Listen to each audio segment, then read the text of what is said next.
So this is what it is.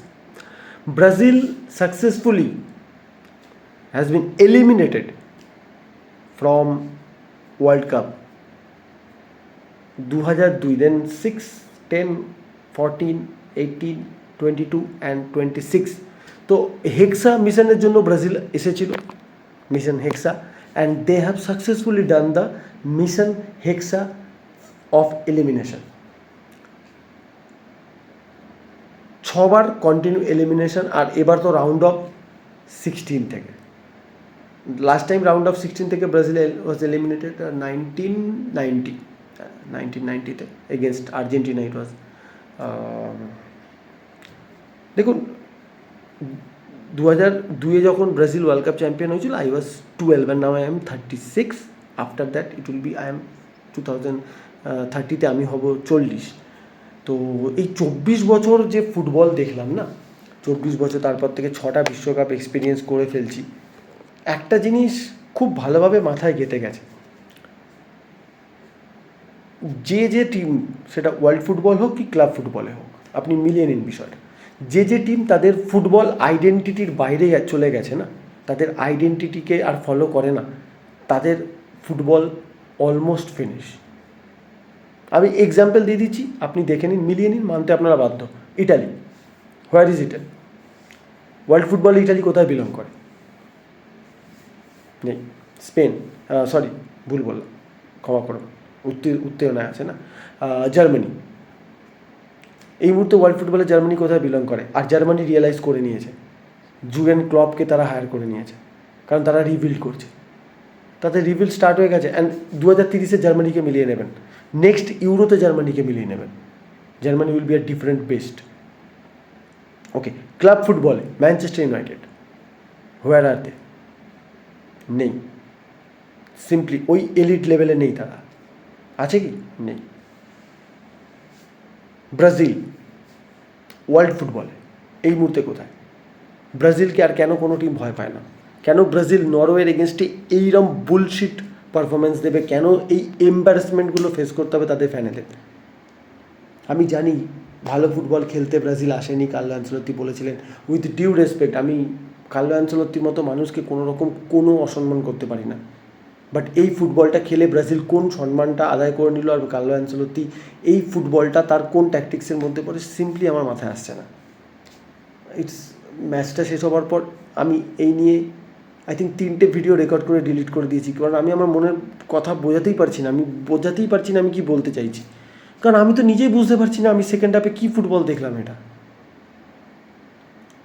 আমি তো চূড়ান্তভাবে কনফিউজড যে সেকেন্ড হাফে against Norway, with due respect to Norway, ভাই, with due respect, but against Norway if you are Brazil, আর যদি তোমার সেই ব্রাজিলিয়ান ইগো থাকে, you can not play this football.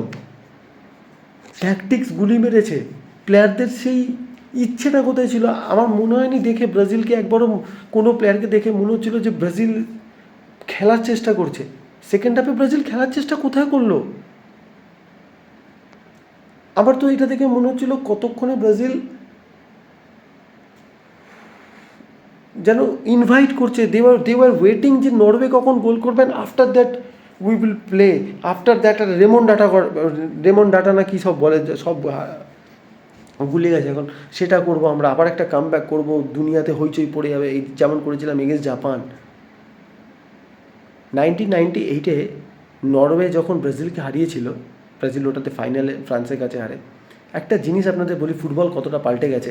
1998-এ Brazil যখন হারিয়েছিল না, ব্রাজিলকে যখন নরওয়ে হারিয়েছিল, তখন ওলে গানার সোলস্কার ম্যানচেস্টার ইউনাইটেডে খেলতো, অনলি ওয়ান, এত বড় ক্লাবে খেলা একটা প্লেয়ার ছিল। আপনি এই নরওয়ে টিমটাকে দেখুন, আর্লিং হ্যালান্ড এই মুহূর্তে ওয়ার্ল্ডের বেস্ট নাম্বার 9, সিটিতে খেলে। ওডেগার্ড আর্সেনালের ক্যাপ্টেন, সরলথ অ্যাথলেটিকো মাদ্রিদের স্ট্রাইকার, অস্কার বব ম্যানচেস্টার সিটিতে খেলে। তো আপনি একটা জিনিস নোটিস করুন, আর ওই বড় দল এলিট লেগাসি আর নেই, আর ওই নাম ভাঙিয়ে চলবে না। রাইভাল ফ্যানরা ঠিক বলে, ওই পূর্বপুরুষদের আমলে হয়ে যাওয়া ঘটনা আর ভাঙিয়ে চলবে না। ইউ হ্যাভ টু প্রুভ, আবার নতুন জেনারেশনকে প্রুভ করতে হবে তারা ওই লেগাসি ক্যারি করতে পারছে কি না। আর নাইন করে আর কদিন ওই রোনাল্ডিনোর প্লেয়ার। আর Brazil need those performances from this youngsters. আর কতদিন এটা বলা হবে এন্ড্রিক একটা ইয়াংস্টার। ভাই এন্ড্রিক, ভাই লামিনে জামাল আর এন্ড্রিক একই বয়স, পুরো স্পেনকে ক্যারি করছে লামিনে জামাল।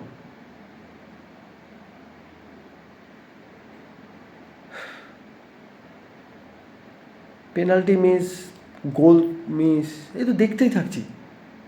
নকআউট রাউন্ডে ব্রাজিলের এগুলো যেন কুষ্টিতে লেখা হয়ে গেছে। রাহু কেতু শনি সব এখন একসাথে ব্রাজিলের ওপর আছে। বাট এইভাবে আর হতে পারে না।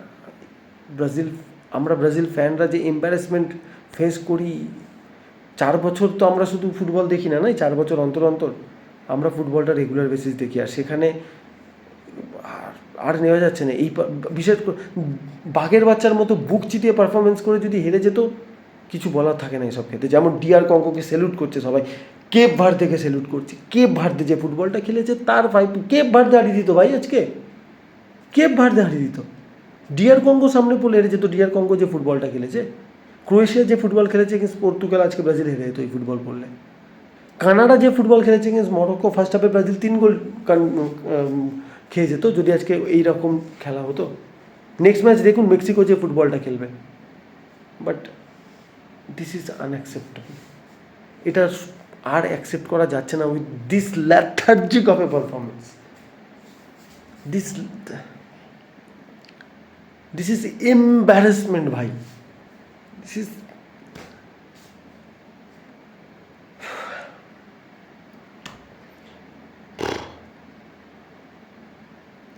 আর বুঝতে পারছি না কী বলবো ভিডিওতে। কোনো ট্যাকটিক্যাল অ্যানালিসিস কিচ্ছুর প্রয়োজন নেই, সিম্পলি ল্যাথার্জিক। আমরা বড় টিম মনোভাব, প্লেয়ারগুলোর কোনো একটা টিমের কী করে এইরকম একটা টিম, আমি যে টিমকে দেখে বড় হয়েছে আজকে কাদেরকে দেখতে হচ্ছে, কী পারফরমেন্স এটা আমি সিম্পলি জানি না।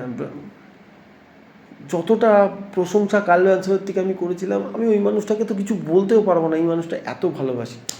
কার্লো অ্যানচেলত্তি সেই জায়গায় পৌঁছে গেছে যাকে আর আপনি কিছু বলতে পারেন না। বাট সবই যদি কোচ ট্যাকটিক্স হবে, সবই যদি হবে, তাহলে ইন্ডিভিজুয়াল পারফরমেন্সেস কোথায়? কেন সেই প্লেয়াররা দৌড়াচ্ছে না? কেন এই টিমটাকে দেখে মনে হলো এরা আজকে শুধু হাঁটছিল মাঠে? No pressing, nothing. মিড ব্লকেও তো প্রেসিং হয়, আর ওকে দরকার নেই প্রেসিংয়ের। বাট অ্যাটলিস্ট অ্যাটাকিং আর্জেন্সি তো দেখানো যায়। বল কেড়ে নিয়ে নিজের কাছে বল রাখা। ব্রাজিলিয়ান ইগোটাও তো হার্ট করছিল প্লেয়ারদের, সেটাও তো করলো না আজকে। আমরা ব্রাজিলিয়ান, আমাদের ফুটবলের আলাদা লেগাসি এসে সেই ইগোটাও তো হার্ট করলো না কোথাও। আর কবে হার্ট করবে জানি না। 2030, আবার 4 বছরের অপেক্ষা। যাও, চলো নেক্সট পরে ভিডিওতে দেখা হচ্ছে। Really frustrated. Brazil football federation যদি কড়া সিদ্ধান্ত না নেয় না, Brazil football will be finished. আর নেক্সট 24 বছরে কিছু হবে না।